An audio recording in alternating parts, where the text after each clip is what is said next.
Meditations for every day in the year by Bishop Richard Challoner. January 23rd. On the happiness of serving God. Consider first those words of the prophet Isaiah 3:10. Say to the just man, it is well. And reflect on the many advantages which this short word well comprises, and ensures to the just, both for time and eternity, honours, riches, and pleasures, are the things on which the world sets the greatest value, but they are not to be found where the world seeks them, but only in the service of God. It is indeed a greater honour to be a servant of God than to be the emperor of all the earth. What then must it be to be his friend and favourite, to be his spouse, to be his child, to be his temple? Can any worldly honours be compared with these? Oh, how glorious a dignity it is to be heir apparent to a heavenly and eternal kingdom! Oh, how happy in the meantime, during our mortal pilgrimage, to walk and converse with God, to be as familiar as one pleases with this great King, to have an admittance into his closet whenever we will, to have an assurance from him of a favourable audience and of obtaining all our requests. How truly honourable is it to have one's name enrolled in the book of life, one's character established, not in the mean village of this world, which nevertheless cannot help admiring and esteeming true virtue, but in the great city of God, the heavenly Jerusalem. O my soul, let such honours as these be the only objects of thy ambition.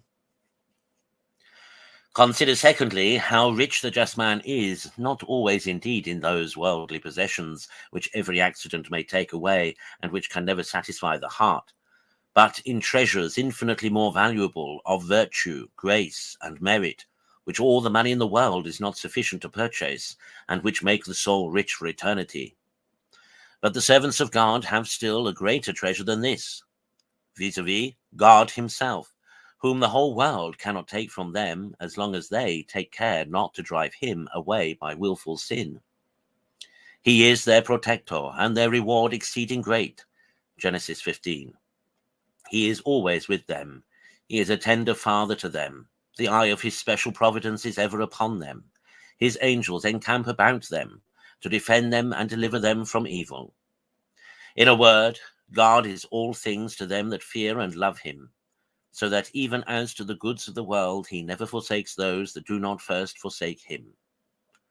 O my soul, see thou seek no other treasure but him. He will make thee rich indeed. Fear no loss but the losing of him. If thou hast him, nothing can make thee miserable, but without him, nothing can make thee happy.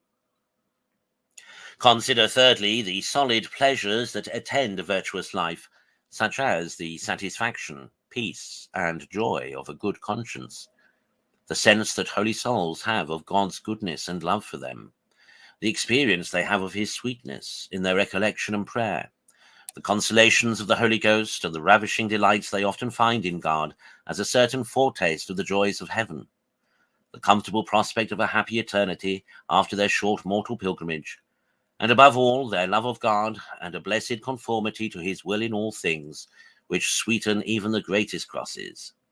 Such pleasures as these are far beyond all that worldlings can pretend to, pleasures pure and spiritual, which have supported and even given an inexpressible joy to the martyrs under the worst of their torments, which for other saints have sweetened all their labours and penitential austerities, and made them think whole nights too short when spent with God in prayer.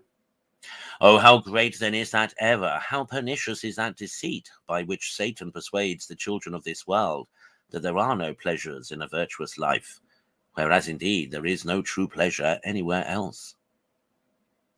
Conclude, since the whole happiness in time as well as eternity depends entirely upon loving and serving God, to set out from this hour in quest of this happiness, by entering upon the beautiful path of virtue, which alone can bring thee to it.